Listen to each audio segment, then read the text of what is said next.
ఈ స్టోరీ విన్న తర్వాత నిజంగానే ఇది సినిమా స్టోరీనా, ఒక క్రైమ్ కథా చిత్రమా అని అనుకోకుండా మానరు.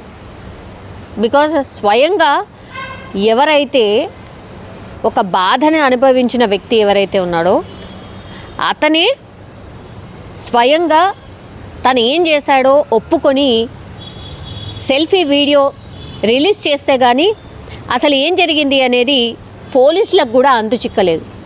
ఎందుకంటే పోలీసులు కూడా ఒక అనుమానాస్పద మృతి కిందనే కేసు నమోదు చేసి ఎంక్వైరీ స్టార్ట్ చేసిండ్రు. సో ఇందులో ఒక తండ్రి చెప్తున్న వేదన ఆర్ తండ్రి పడిన వేదన ఇది. తన కూతురు హ్యాండిక్యాప్డ్ ఆమె, ఆ కూతురు పట్ల తాత వయసున్నటువంటి వ్యక్తి ప్రవర్తించిన తీరు, ఆ తర్వాత వాళ్ళ బంధువులు అండ్ ఒక వ్యవస్థ, పోలీస్ వ్యవస్థ ఎట్లా రెస్పాండ్ అయింది, అవన్నిటినీ చూసి ఏం చేయాలో అర్థం కాక ఒక తండ్రి ఆవేదన ఇది అన్నట్టుగా అనిపించింది. ఈ మాదలు చేసిన డాడీ ఆయన నా కూతురు చెప్తే ఏ తండ్రికి అప్పుడుంటాడు.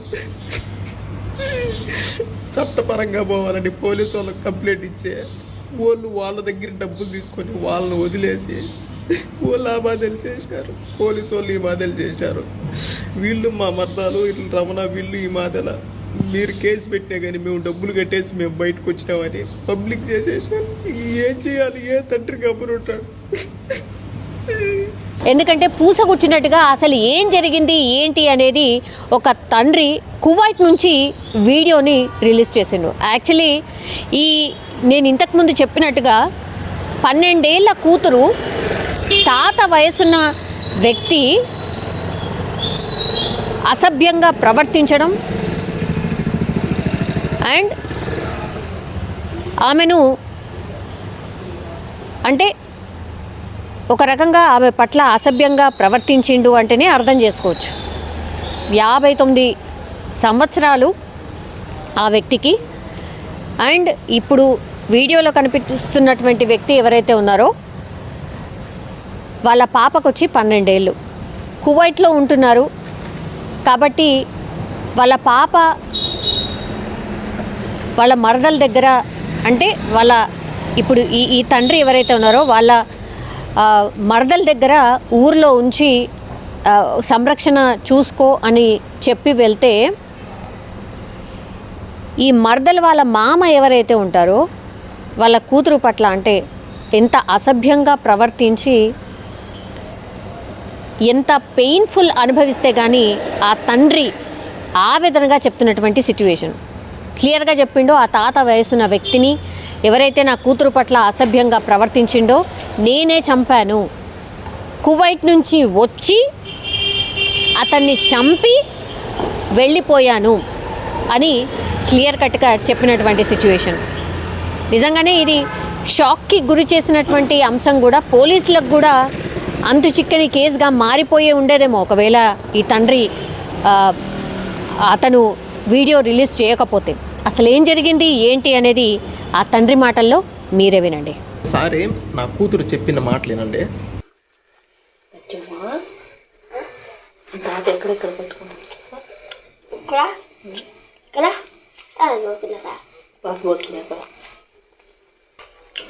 ఏ తాత పట్టుకునిందా? వద్దు తాత, మళ్ళీ ఎందుకు పట్టుకున్నా తాత? నిద్రపోయేటప్పుడు పట్టుకున్నాడా? నిద్రపోయేటప్పుడు దిగుపోతా ఆంజనేయ తాత దగ్గర పనుకుంటే పోయి ఎక్కడ పట్టుకున్నాడు. ఈ మాదలు చేసిన డాడీ ఆయన నా కూతురు చెప్తే ఏ తండ్రికి అప్పుడుంటాడు. చట్టపరంగా పోవాలని పోలీసు వాళ్ళకి కంప్లైంట్ ఇచ్చే వాళ్ళు వాళ్ళ దగ్గర డబ్బులు తీసుకొని వాళ్ళని వదిలేసి వాళ్ళు ఆ బాధలు చేశారు. పోలీసు వాళ్ళు ఈ బాధలు చేశారు. వీళ్ళు మా మర్దాలు ఇట్లా రమణ వీళ్ళు ఈ మాదల మీరు కేసు పెట్టినా కానీ మేము డబ్బులు కట్టేసి మేము బయటకు వచ్చినామని పబ్లిక్ చేసేసారు. ఏం చేయాలి, ఏ తండ్రికి అప్పుడుంటాడు. ఇట్లా జరిగిన తర్వాత నాకు బతకాలని లేదు. అసలు నాకేదన్నా అయిందంటే నా భార్య నాతో పాటు చనిపోతుంది. ఇంతమందికి చావులకు కారణం ఎవరు? నాకైతే బతకాలని లేదు, చనిపోవాలని ఉన్నది. మా భార్య నేను ఇద్దరం చనిపోతాం. ఇంతమంది చావులకు కారణం మీరు ఖచ్చితంగా మీరు మాట్లాడండి. ప్రతి ఒక్క రాజకీయ నాయకులు సోషల్ మీడియా దీని గురించి ఖచ్చితంగా వీడియో చేసి ఖచ్చితంగా మాట్లాడండి. నేను ఇతన్ని చంపేదానికి కారణం ఏంటి, చంపేంత అంత పెద్ద తప్పు అతనేం చేసినాడు? ఒక రచ్చకు కానీ ఒక గొడవకు కానీ ఇంకొకరిని ఒక మాట నేను అనేది కానీ, రచ్చలకు నేను దూరంగా ఉంటాను, గొడవలకైనా కానీ రచ్చలకైనా కానీ వీటన్నిటికీ దూరంగా ఉండే నేను ఇతన్ని అలా చేసే అంత నిర్ణయం నేను దేనికి తీసుకున్నాను? అతనేం చేసినాడు? మాది అన్నమయ్య కడప జిల్లా ఓబులవారిపల్లి మండలము ఐలరాజపల్లి హరిజనవాడ గ్రామం మాది. ఓకే, నా కూతురు పుట్టింటాంచి 11 సంవత్సరాల నుంచి మా అత్తమామే చూసుకుంటా ఉన్నారు. ఓకే, వాళ్ళ ప్రజెంట్ అయితే ఆర్థిక పరిస్థితి బాగలేక మా యొక్క కోయేట్కి వస్తా మా కూతుర్ని వాళ్ళ చిన్న కూతురి దగ్గర, అంటే మా మరదల దగ్గర మా కూతురు బాధ్యత మా మరదలకైతే అప్పచెప్పేసి కోయేట్కి అయితే వచ్చింది. వాళ్ళు కొద్ది రోజులు బాగానే చూసుకున్నారు. ఓకే, ఒకరోజు ఏం జరిగిందంటే మా కూతురు మంచంలో పనుకోండి, ఈ మనిషి అన్నమాట. ఈ మనిషి ఏం చేశాడంటే మా కూతురు నిద్రమత్తులో ఉంది కదా అని మా కూతురు బట్టలు తీసేసి బలాత్కారం చేసి నోరు మూసిపెట్టి బలాత్కారం చేసి ఇంకా చేసేదానికి ప్రయత్నించినాడు. ఒకవేళ అరిస్తే నోరు మూసిపెట్టి ఒకవేళ ఎంత పనైనా చేద్దాము చంపేసేదానికైనా కానీ, అంటే ఆ ఆలోచనతోనే బలాత్కారం చేసి చంపేసేదానికైతే ఈ మనిషి అయితే చూసినాడు. ముందుగానే నా కూతురు నిద్ర మత్తులో ఉంది, అందులో మళ్ళీ నోరు మూసిపెట్టేసినాడు, బట్టలు తీసేసినాడు. నోరు మూసిపెట్టేతలకి ఊపిరాడకుండా భయపడిపోయింది అనమాట. ఏం జరుగుతున్నదో ఏమో భయపడిపోయి ఒకపారిగా అరిసేసింది బుజ్జమ్మ అని. మా మరదలను అయితే అరిసేసింది. మా మరదలో వచ్చింది. అప్పుడు మా మరదలు వచ్చి ఇప్పుడు బిడ్డనైతే దగ్గరికి తీసుకొని ఏం జరిగిందంటే అప్పుడు బుజ్జమ్మ తాత అయితే ఈ మాదిరి చేసినాడు, బట్టలన్నీ తీసేసినాడు, పట్టుకోరాని చోట పట్టుకొని ఒత్తుతా ఉన్నాడు. నాకైతే నొప్పి వచ్చినది, భయం వేసింది. బుజ్జమ్మ నోరు మూసిపెట్టేసినాడు. నేను భయపడిపోయి గట్టిగా అరిచినాను.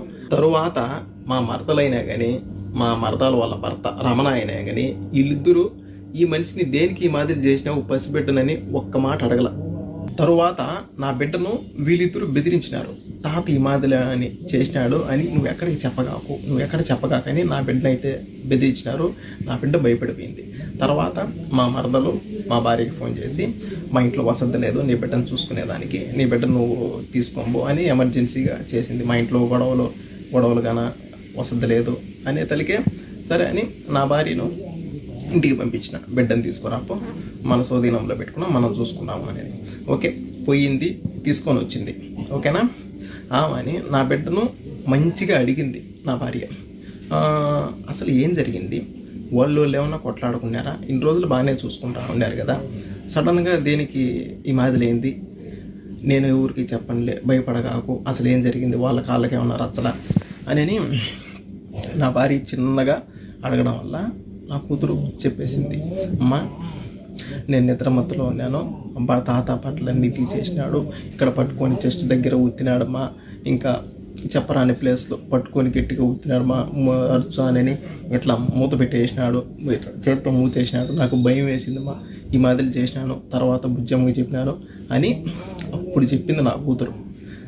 ఇంకా తర్వాత నేను చట్టాన్ని గౌరవిస్తా. ఓకే, మనము డైరెక్ట్గా ఇలా అని వెళ్ళకూడదు, వాళ్ళ పైకి రచ్చకెళ్ళకూడదు, మనము చట్టపరంగా వెళ్దాం. ఓకే, ఓబులవారిపల్లి పోలీస్ స్టేషన్లో ఈ మాదిరిలా జరిగిందని కంప్లైంట్ అని నేను చెప్పిన. ఓకే, ఆమెని నా భార్య వెళ్ళింది, కంప్లైంట్ ఇచ్చింది. తర్వాత వాళ్ళని పిలిపించినారు. వాళ్ళని పిలిపించి ఈ మాదిరిలా జరిగిన దానికి వాళ్ళను ఒక్క దెబ్బ కూడా కొట్ల, ఏదో 2 మాటలు తిట్టి ఆమెని అక్కడి నుంచి ఇంకా మీ జోలికి మీ బిడ్డ జోలికి ఇంకా వాళ్ళు రారు అని పంపించేసినారు. ఎవరిని వల్ల ఆడ పంపించేసినారు. ఓకే, ఆమెని ఆ రోజు ఇంటికి వచ్చిన తర్వాత మరుసటి రోజు నా భార్య కోయేటికి రావాలి మళ్ళీ రిటర్న్. ఓకేనా, ఆ రోజు నైట్ ఏం జరిగిందంటే, ఇది ఒక ఆడబిడ్డ పరువు అనమాట, ఇది ఒక ఆడబిడ్డ మానానికి సంబంధించిన వీడియో, బయట పెట్టుకోకూడదు కానీ పరిస్థితి వచ్చింది. ఓకేనా, బయట పెట్టుకునే పరిస్థితి వచ్చింది. ఓకే, తర్వాత వీళ్ళిద్దరు లక్ష్మీ రమణ వీళ్ళిద్దరు భార్యాభర్తలు మాట్లాడుకొని అంటే మా భార్య సైడ్ బంధువులకు ఫోన్ చేసి ఈ మాదల వాళ్ళ బిడ్డను మా మామ ఈ మాదల చేసినాడు, అందుకని ఓబులవారిపల్లి పోలీస్ స్టేషన్లో కంప్లైంట్ ఇచ్చింది మా అక్క. మేము పోలీసు వాళ్ళకు డబ్బులు కట్టి కేసు కంప్లీట్ చేసుకొని మేము బయటకు వచ్చినాం అని ప్రతి ఒక్కరికి మా భార్య వాళ్ళ సైడ్ బంధువులకి ఫోన్ చేసి మాట్లాడుతూ ఉంది. ఈ మాదిరి ఎంత పరువు తక్కువగా ఉంటుంది మాకు.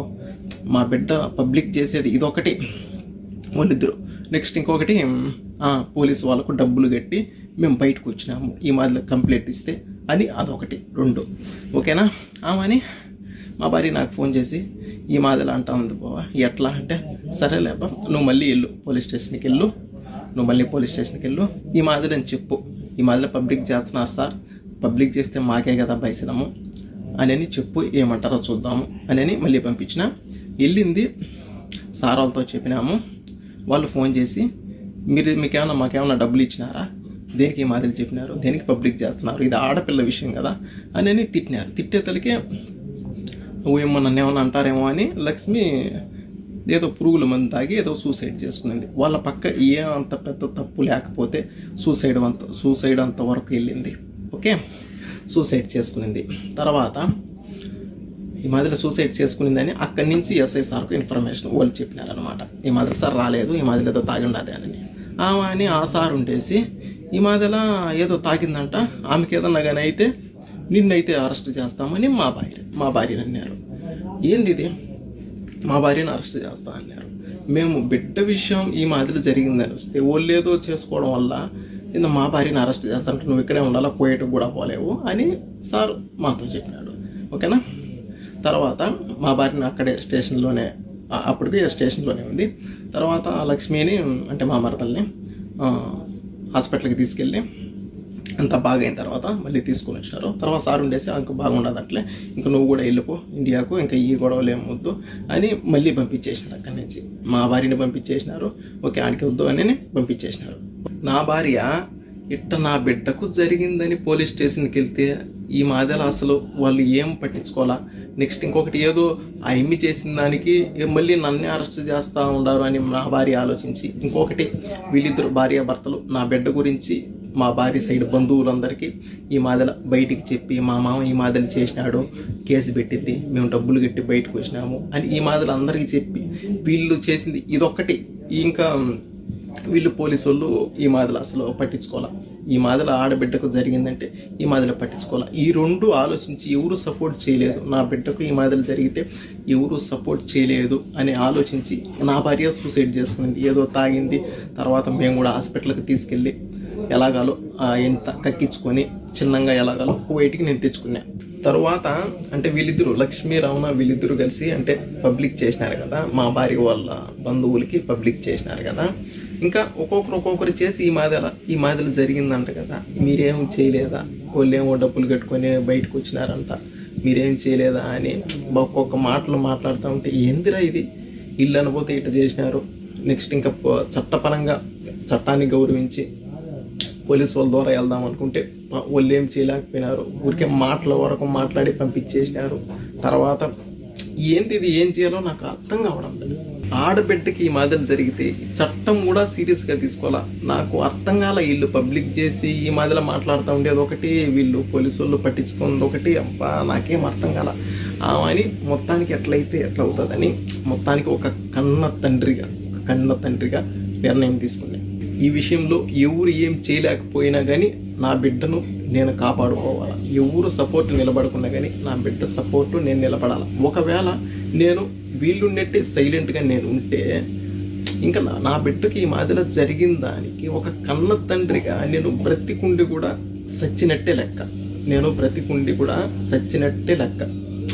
నా కూతురు డాడీ ఈ మాదిరి చేశాడు, డాడీ పట్టుకున్నాడు, డాడీ గట్టిగా పట్టుకో, అక్కడ చెస్ట్ దగ్గర అక్కడ పట్టుకోరాని చోట పట్టుకున్నాడు డాడీ, బట్టలు తీసేసాడు డాడీ, భయపడినాడు డాడీ, మూసుకున్నాడు డాడీ, నోరు మూత పెట్టేసినాడు డాడీ, భయపడిపోయినాడు డాడీ, ఊపిరాలేదు డాడీ అని చెప్తా ఉంటే ఒక కన్న తండ్రికి ఏ రకంగా ఉంటుందో ఒక్క రొంత ఆలోచించండి. అందులో వీళ్ళు పోలీసు వాళ్ళు ఏం చేయలేకపోయా, వీళ్ళు పబ్లిక్ చేసి ఈ మాదిరిలా మాట్లాడేది ఒకటి. అబ్బా, అప్పుడు నిర్ణయం తీసుకున్నా, నా బిడ్డ జీవితం నాశనం చెయ్యాలి అని అనుకున్న అతని జీవితం ఉండకూడదు అని అప్పుడు నిర్ణయం తీసుకున్నా. ఎవరికి తెలియదు నేను ఇండియాకు వస్తూ ఉన్నట్టు, ఎవరికి తెలియదు. మా కోయటోళ్ళతో మాట్లాడుకొని ఒక 4 రోజులు సెలవు కావాలని చెప్పి పాస్పోర్ట్ తీసుకొని 2 టికెట్లు నేనే కొనుక్కొని మా భార్యకి కూడా నేను ఎడార్లేకి జాకూర్కి వెళ్తున్నాను అని చెప్పి నేను ఇండియాకు వచ్చిన. కువైట్ నుంచి ఇండియాకు వచ్చి నేను చేసే పని అతన్ని నేను చేసి తర్వాత మళ్ళీ నేను కువైట్కి వచ్చిన. ఒక్కటి ఆలోచించండి, నేను చేసింది ఓకే తప్పే, కానీ దేనికి చేయాల్సి వచ్చింది? ఎవరు దీన్ని పట్టించుకోకపోవడం వల్ల నేను ఈ నిర్ణయము తీసుకోవాల్సి వచ్చింది. నేను ఒక రచ్చకు బాను, ఒక గొడవలకు బాను, ఎవరిని ఒక మాట తప్పుగా నేను అన్ను. అలాంటిది ఇంత నిర్ణయం దేనికి తీసుకున్నాను? అంతవరకు పరిస్థితి వచ్చింది, ఇంతవరకు తీసుకొని వచ్చినారు. ఇతనిని చంపిన విషయంలో నా సైడ్ బంధువులకు కానీ మా భార్య సైడ్ బంధువులకు కానీ ఎవరికి ఏ సంబంధం లేదు. మొత్తం అంతా పూర్తి బాధ్యత నాదే, నేనే చేసిన. ఓకే, ఏం చేశాను? ఒక కన్న తండ్రిగా వీళ్ళు పోలీసు వాళ్ళు ఏం సీరియస్గా తీసుకోకపోయా. వీళ్ళు అనబోతే లక్ష్మి వాళ్ళ భర్త ఈ మాదిరిలా అందరికీ ఫోన్లు చేసి అల్లరిపాలు చేస్తూ ఉండి రెచ్చగొట్టినట్టు మాట్లాడుతూ ఉండి ఒక కన్న తండ్రిగా ఇంకా నేను ఏం చేశాను?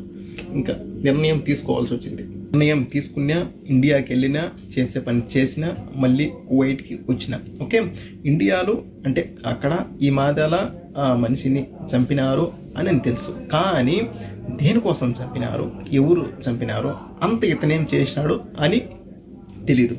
ఇతనేం చేసినాడు అంతవరకు, చంపేంతవరకు ఏం చేసినాడు అని ఎవరికి తెలీదు. అందుకని ఇంకా నా జీవితం పోతే పోయింది నాకు తెలుసు, ఎందుకంటే తప్పు చేసిన పోతే పోయింది. అందుకని బిడ్డ పరువు కూడా పబ్లిక్ చేసేసినారు. అందుకని దీనికోసం వీళ్ళు ఈ మాటలు చేసినారు. అందుకని నేను ఇలా చేయాల్సి వచ్చింది. అందుకని నేను ఈ వీడియో పెడతా ఉన్నా. నేను చేసింది తప్పు, నేను ఒప్పుకుంటున్నా. చట్టాన్ని గౌరవించి నేను ఈ విషయం నేను పబ్లిక్ చేసి నేను లొంగిపోయేదానికి నేను వస్తూ ఉంటా. నేను ఇండియాకు వస్తున్నా, నేను సరెండర్ అవుతా. ఓకే, నేను చేసిన తప్పే, కానీ నా బిడ్డకు ఈ మాదిరి జరిగింది, ఎవరు పట్టించుకోకపోవడం వల్ల నేను ఈ మాదిరి చేయాల్సి వచ్చింది. ఈరోజు నా బిడ్డకు జరిగింది, రేపు ఒకవేళ మీ బిడ్డకు, మీ ఇంట్లో ఆడవాళ్ళకు ఈ మాదిరి జరిగితే పట్టించుకోకుండా ఒకవేళ ఇంకెప్పుడు పట్టించుకుంటారో, తేటిగా ఆడబిడ్డల మాన ప్రాణాలు తేటిగా పోయిన తర్వాత, సమాధిలోకి వాళ్ళు వెళ్ళిన తర్వాత పట్టించుకొని ఏం ఉపయోగం? ఒక నా బిడ్డ గురించే కాదు, ప్రతి ఒక్క ఆడబిడ్డ గురించి నేను ఆలోచించి ఈ మాదిరిలో ఒకవేళ ఎవరైనా ఈ మాదిరి చేస్తే, ఒకవేళ ఎవరు ఏం చేయలేకపోయినా కానీ, ఒకవేళ వీళ్ళ బంధువులు అయినా కానీ, వీళ్ళ తండ్రి అయినా కానీ, అన్నైనా కానీ, తమ్ముడైనా కానీ, ఒకవేళ ఏదైనా చేస్తాడో తెలిసిన తర్వాత అలా భయపడైనా కానీ ఆడపిల్లల జోలికి రాకుండా ఉంటారు అని ఆలోచించి నా జీవితం పోయినా పర్వాలే, బిడ్డ పరువు ఈ మాదిరిలో పోయినా పర్వాలే, ఇంకొకరు బాగుంటారు కదా, ఇంకొకరికి ఇది విషయం అని చెప్తానే, ఇంకొక బిడ్డకు ఈ మాదిరిలో జరిగిందని చెప్తానే అప్పుడైనా సీరియస్గా పట్టించుకుంటారు కదా అనే ఆలోచనతో నేను ఈ పని చేసినాను. ఈ వీడియో రాజకీయ నాయకులకు, సీఎం సార్ చంద్రబాబు నాయుడు గారికి చేరేంత వరకు షేర్ చేయండి. ఎందుకంటే ఈ మాదిరిలో జరిగిన దానికి ఆడపిల్లల మాన ప్రాణాల గురించి ఖచ్చితంగా వీళ్ళు మాట్లాడాలి. ఇలా జరిగిన దానికి ఖచ్చితంగా వీళ్ళు దీనిపైన రియాక్ట్ అయ్యి ఖచ్చితంగా మాట్లాడాలి. నా సపోర్ట్ మాట్లాడండి అని నేను అనడంలే. ఓకే, ఇలా జరిగినందుకు పట్టించుకోకపోవడం వల్ల ఈ మాదిరి జరిగింది. ఈ విషయం పైన ఖచ్చితంగా కువైట్లో ఉండే యూట్యూబ్ ఛానళ్ళు, ఇండియాలో ఉండే యూట్యూబ్ ఛానళ్ళు, మీడియా ఛానళ్ళు ప్రతి ఒక్కరూ ఈ విషయం పైన తప్పకుండా మాట్లాడండి. నేను ఇండియాకు వస్తున్నాను, నేను తప్పకుండా పోలీసులకు నేను సరెండర్ అవుతాను. మీరు ఇప్పుడు దీన్ని బట్టి, జరిగిన దాన్ని బట్టి మీరు ఏ శిక్ష చేసినా నేను తీసుకునేదానికి నేను రెడీ. నేనైతే ఇండియాకు వచ్చి మీకు నేను సరెండర్ అవుతాను. దీంట్లో మా వాళ్ళకి కానీ, మా భార్య సైడ్ వాళ్ళకి కానీ, నా సైడ్ వాళ్ళకి కానీ ఎవరికి ఏ సంబంధం లేదు. మొత్తం అంతా చేస్తే నేనైతే వచ్చి నేను మీకు సరెండర్ అవుతాను. ఒకసారి నా కూతురు చెప్పిన